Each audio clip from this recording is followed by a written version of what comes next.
आज की वीडियो में हम ये जानने वाले हैं कि जो फ्रेंच रेवोल्यूशन है ये दुनिया का सबसे फेमस रेवोल्यूशन क्यों है और क्या हुआ जब फ्रांस के लोगों ने अपने ही राजा और रानी को जान से मार दिया और बहुत सारी यूरोपियन कंट्रीज ने एकदम से फ्रांस के ऊपर हमला क्यों कर दिया और जो गांधी जी थे वो अंग्रेजों से बिना लड़ाई की आजादी क्यों लेना चाहते थे। क्या इसके पीछे फ्रेंच रेवोल्यूशन था या कुछ और? तो चलते हैं और जानते हैं। सबसे पहले हम फ्रेंच रेवोल्यूशन की स्टोरी जानेंगे जो कि किसी मूवी की स्टोरी से कम नहीं है। ईयर 1774 जब लुई 16 फ्रांस के नए राजा बने और जिस समय लुई 16 फ्रांस के नए राजा बने उस समय जो फ्रांस था वो काफी ज्यादा कर्जे में डूब गया था और जो फ्रांस का राज खजाना था उसमें भी ना के बराबर चीजें बची थी और फ्रांस की जो पॉपुलेशन थी वो लगातार बढ़े जा रही थी। फ्रांस इतना ज्यादा कर्जे में डूब रखा था, उसके ऊपर से भी जो फ्रांस की रॉयल फैमिली थी वो अपने लिए महल बनाए जा रही थी, गार्डन बनवाई जा रही थी और भी अलग अलग तरह की चीजें बनाई जा रही थी और उनके जो खर्चे थे वो लगातार बढ़ते जा रहे थे। और जो फ्रांस के नए राजा लुई 16 बने थे उन्हें तो नॉर्मल जनता से कोई मतलब ही नहीं था और उन्हें तो ये भी नहीं पता था कि जो गरीबी होती है वो क्या चीज होती है। और जो फ्रांस है उसके गरीब होने के लोग दो मेन कारण मानते हैं। सबसे पहला कारण लोग ये मानते हैं कि जो फ्रांस था वो लगातार लड़ाई किए जा रहा था, स्पेशली ब्रिटेन से, और ब्रिटेन के खिलाफ वो अमेरिकन रेवोल्यूशन में अमेरिकन का साथ दे रहा था ताकि वो ब्रिटेन को वहां से भगाए। और उस लड़ाई में फ्रांस का कोई फायदा होना नहीं था और जो फ्रांस था वो बस अपना बदला लेना चाहता था ताकि जो कॉलोनियल वॉर में फ्रांस की हार हुई थी, जिसे मैंने आपको अमेरिकन रेवोल्यूशन वाली वीडियो में बताया है, ताकि उसका बदला पूरा हो सके। और दूसरा कारण ये माना जाता है कि जो फ्रांस की सोसाइटी थी वो 3 स्टेट में डिवाइड थी और फ्रांस में जो थर्ड स्टेट था जिसकी पॉपुलेशन लगभग 95% थी फ्रांस में, बस केवल वही टैक्स देता था और जो फर्स्ट स्टेट और सेकंड स्टेट के लोग थे वो किसी भी प्रकार का टैक्स राजा को नहीं देते थे और उल्टा वो भी थर्ड स्टेट के लोगों से जबरदस्ती टैक्स वसूलते थे। और आगे चल के फ्रेंच रेवोल्यूशन होने का सबसे मेन कारण यही बना। ईयर 1788 से ईयर 1789 के बीच में फ्रांस में बहुत सारे ऐसे इलाके थे जहां पर जो फसल थी वो नहीं हुई और कई जगह पर बहुत बेकार फसल हुई, जिसके कारण फ्रांस में बहुत बड़ी भुखमरी छा गई और फ्रांस के जो लोग थे वो आपस में खाने के लिए लड़ाई किए जा रहे थे। और फ्रांस में जहां पर भी लोगों को पता चलता था यहाँ पर अनाज का गोदाम है, फ्रांस के लोग वहां पर हमला कर देते थे क्योंकि उनके पास खाने का कुछ भी नहीं बचा था और फ्रांस के लोग लगातार भुखमरी से मरे जा रहे थे। और जब फ्रांस के राजा को इन सब चीजों के बारे में पता चला तो जो फ्रांस का राजा लुई 16 था वो कोई भी फैसला अकेले नहीं ले सकता था क्योंकि वो काफी ज्यादा कमजोर राजा माना जाता था अपने समय का और वो जितना भी सुझाव था वो फर्स्ट और सेकंड स्टेट के लोगों के सहमति से ही ले पाते थे। इसके चक्कर में जो थर्ड स्टेट के लोग थे वो हमेशा पिस जाते थे क्योंकि जो फर्स्ट और सेकंड स्टेट के लोग थे वो नहीं चाहते थे कि जो राजा है वो फर्स्ट और सेकंड स्टेट के ऊपर भी टैक्स लगाए, इसलिए हर बार वो राजा जो भी कुछ कहता था उसका विरोध करते थे और जो राजा था उन्हें उनकी बात माननी पड़ती थी। और ईयर 1789 में लुई 16 को टैक्स बढ़ाना था लोगों के ऊपर और स्पेशली थर्ड स्टेट के ऊपर क्योंकि फर्स्ट स्टेट और सेकंड स्टेट के ऊपर वो टैक्स बढ़ा ही नहीं सकता था क्योंकि राजा उन्हीं के दबाव में काम करता था। और जैसे ही ईयर 1789 में उसने टैक्स बढ़ाने की सोची तो जितने राजा के बहुत सारे लोग थे जो कि ग्राउंड रियलिटी को जानते थे उन्होंने बोला कि अगर आप टैक्स बढ़ाओगे तो ये रूल लागू नहीं हो पाएगा, इसलिए आप स्टेट जनरल बना लो। तो देखो जो स्टेट जनरल था वो एक ऐसी चीज मान लो आप कि तीनों स्टेट के लोग आते थे वहां पर अपने अपने स्टेट को रिप्रेजेंट करने और जो राजा का फैसला था वो स्टेट जनरल के ऊपर तय हो जाता था।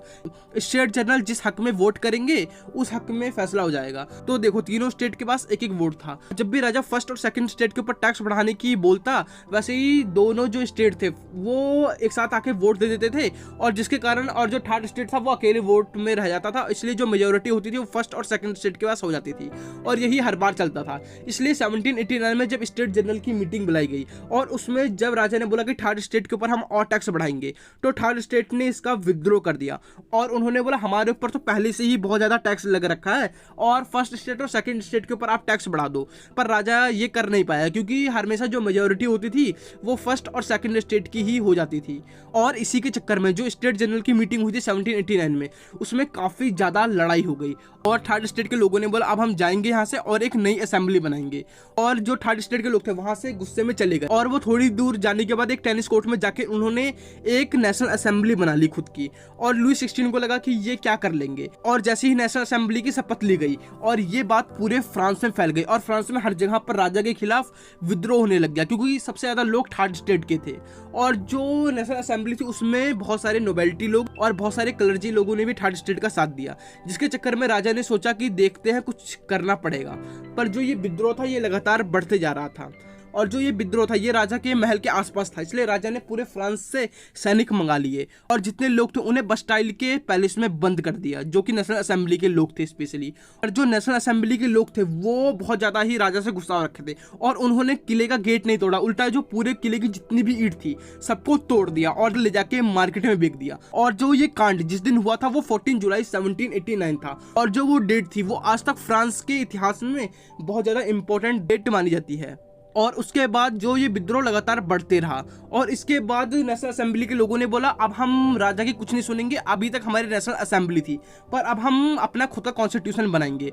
और जितने थर्ड स्टेट के लोग थे उन्होंने नेशनल कॉन्स्टिट्यूएंट असेंबली बना ली और 26 अगस्त 1789 को उन्होंने डिक्लेयर कर दिया हर एक इंसान को खुद की सोच का अधिकार होना चाहिए और हम सब बराबर हैं और जितने भी लोग हैं वो बराबर टैक्स देंगे, ना कोई कम देगा ना कोई ज़्यादा देगा। और फर्स्ट स्टेट, सेकंड स्टेट और थर्ड स्टेट को उन्होंने पूरा ख़त्म कर दिया। पर जो फ्रांस की हालत थी वो लगातार ख़राब हो ही जा रही थी क्योंकि फ्रांस में सबसे पहली बात की भुखमरी आ रखी थी और रूल बनाने से भुखमरी थोड़ा ना जाती, इसलिए जो वहाँ की औरतें थी वो परेशान हो गई क्योंकि उनके बच्चे भूख से मर रहे थे। और अक्टूबर 1789 में लगभग 7,000 के आसपास औरतें गुस्सा हो गई और उन्होंने एक मार्च निकाला। वो लगातार आगे बढ़ती गई और वो वर्साइलिस के महल में घुस गई जहाँ पर राजा और रानी रहते थे और राजा और रानी को उन्होंने जाके पकड़ लिया। और जो औरतें थी उन्होंने राजा रानी को मारा नहीं, उन्होंने बोला कि चलो और हमारे साथ देखो कि गरीबों के साथ क्या हो रहा है और राज्य में भुखमरी कैसी चल रही है। और जो औरतें थी वो राजा और रानी को पकड़ के पेरिस ले गई जहाँ पर बहुत ज़्यादा भुखमरी हो रखी थी। और ईयर 1791 में राजा और रानी ने कॉन्स्टिट्यूएंट असेंबली की बात मान ली और जो फ्रांस था वो एक कॉन्स्टिट्यूशनल मोनार्की बन गया। पर जो फ्रांस का राजा लुई 16 था उससे ये अच्छा नहीं लगा क्योंकि जैसे ही फ्रांस कॉन्स्टिट्यूशनल मोनार्की बन गया उसमें राजा की जो पावर थी वो ना के बराबर थी।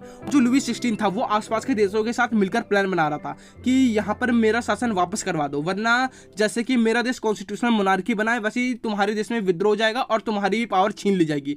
बाकी राजा भी डर गए और उन्होंने लुई 16 का साथ देने की सोची। पर्सिया, ऑस्ट्रेलिया और भी यूरोप के बहुत सारे देशों ने एकदम से फ्रांस के ऊपर 1792 में हमला कर दिया। जो लुई 16 ने दूसरे देशों के साथ मिलकर प्लान बनाया, यह बात फ्रांस की जनता को पता चल गई और फ्रांस की जनता लुई 16 से बहुत ज्यादा नाराज हो गई और उन्होंने कहा कि अभी तक हम चाहते थे कि हमारे ऊपर राजा ही शासन करे पर अब नहीं। और ईयर 1793 में लुई 16 को गुलिटीन कर दिया गया, यानी कि जान से मार दिया गया और जो फ्रांस है वो एक रिपब्लिक देश बन गया। अब आपको लग रहा होगा कि जो फ्रांस है वहां पर राजा मर गया, अब फ्रांस में आजादी आ गई होगी, पर आप गलत हो। अब जो फ्रांस है उसमें मेन लड़ाई चालू होती है। फ्रांस के ऊपर आसपास के यूरोपियन देशों ने हमला कर रखा था और जितने भी यूरोपियन देश थे वो लगातार हमला किए जा रहे थे और फ्रांस के अंदर भी कई ऐसे लोग थे जो चाहते थे कि राजा का शासन रहे और जो लोग थे वो लुई 16 के बेटे या रिश्तेदारों को अपना राजा वापस बनाना चाहते थे। और जून 1793 में फ्रांस में एक पॉलिटिकल पार्टी पावर में है जिसका नाम था जैकोबिन क्लब और जो उस पार्टी का हेड था उसका नाम था मैक्सिमिलियन रोबेस्पायर और ये पूरी फ्रांस की हिस्ट्री के सबसे खतरनाक लोगों में से एक माने जाते हैं। फ्रांस की जो हिस्ट्री है उसमें 1793 से 1794 में रेन ऑफ टेरर बोला जाता है, यानी कि आतंक का साल। तो मैक्सिमिलियन रोबेस्पायर था वो फ्रांस में जितने भी लोगों को देखता कि ये मेरा विद्रोह करेंगे या ये दूसरे का साथ दे रहे हैं, उन्हें वो तुरंत मार देता। और फ्रांस में उस समय कोई भी अपोजिशन पॉलिटिकल पार्टीज के लोगों को तुरंत उठा लिया जाता और उन्हें तुरंत मार दिया जाता। और फ्रांस में रेन ऑफ टेरर के टाइम पे लगभग 16,000 के आसपास लोग मरे गए। ये बस एक लिखित है और पता नहीं कितने लोग उस समय युद्ध में मारे गए और छोटे छोटे गाँव में मारे गए, उनका तो अनगिनत है वो लोग। मैक्सिमिलियन रोबेस्पायर ने फ्रांस में से बहुत सारी चीज़ें ठीक की, जैसे कि उसने फ्रांस के अंदर से दास प्रथा हटा दी। पर जो फ्रांस के लोग थे वो रोबेस्पायर से भी परेशान हो गए क्योंकि फ्रांस में किसी को भी नहीं पता था कि रोबेस्पायर अगली सुबह किसे उठा लेगा और किसे जान से मार देगा। और ईयर 1794 में फ्रांस के लोगों ने भी रोबेस्पायर को गुलिटीन कर दिया, यानी कि जान से मार दिया। और उसके बाद ये 1794 है, फ्रांस में डायरेक्टर रूल आया। इसमें था कि फ्रांस में कोई अकेला इंसान रूल नहीं बनाएगा और शासन नहीं करेगा, इसमें 5 लोग मिलके गवर्नमेंट चलाएंगे। पर जो ये डायरेक्टर रूल था ये बस 4 साल ही चल पाया क्योंकि इसमें बहुत सारे खींच तनाव होने लग गए। सबसे पहली बात, कोई भी इंसान सही से फैसला नहीं ले पा रहा, 5 के 5 बंदे कभी राजी होते नहीं थे और इसके चक्कर में जो उनके साथी लोग थे वो आपस में लड़ाई करते थे और फ्रांस में और ज्यादा लड़ाई चलने लग गई। उसी वक्त फ्रांस में एक व्यक्ति था जो बहुत ज्यादा फेमस हो जा रहा था, जिसका नाम था नेपोलियन बोनापार्टे। वो फ्रांस की जो सेना थी उसका जनरल था, और फ्रांस इटली और ऑस्ट्रेलिया से नेपोलियन बोनापार्टे के चक्कर में जीत पाई, क्योंकि उसके जो फैसले थे वो काफी ज्यादा ठीक थे। और 1799 में जो नेपोलियन बोनापार्टे था उसने डायरेक्टर रूल को हटा दिया, और उसने बोला अब फ्रांस में केवल शांति ही रहेगी।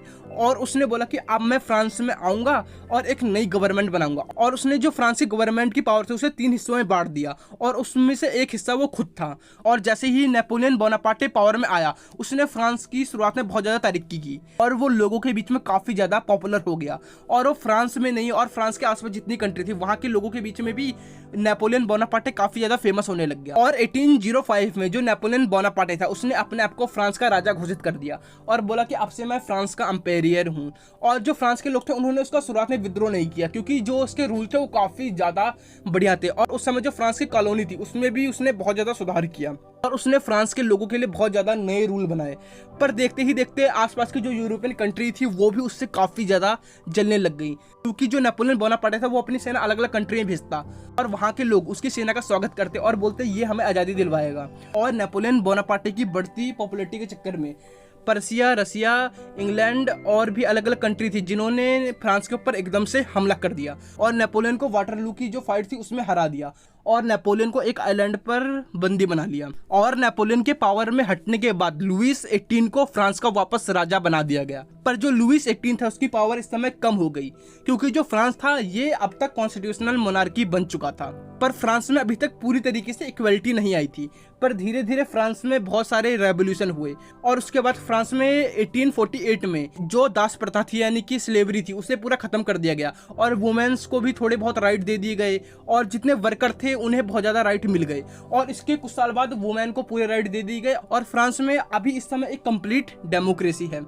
फ्रेंच रेवोल्यूशन को बहुत ज्यादा लोग अलग अलग तरह से देखते हैं। बहुत सारे लोग बोलते हैं कि फ्रेंच रेवोल्यूशन एक फेलियर है, और बहुत सारे लोग बोलते हैं कि फ्रेंच रेवोल्यूशन एक बहुत ज़्यादा बढ़िया रेवोल्यूशन है, इससे दुनिया को नई सोच मिली। और अलग अलग लोगों के अलग अलग पर्सपेक्टिव हैं। पर जो फ्रेंच रेवोल्यूशन है ये एक फेलियर रेवोल्यूशन है। पर जो फ्रेंच रेवोल्यूशन की जो थॉट निकल के आई ये आज तक की दुनिया में ये सब काम में आती हैं।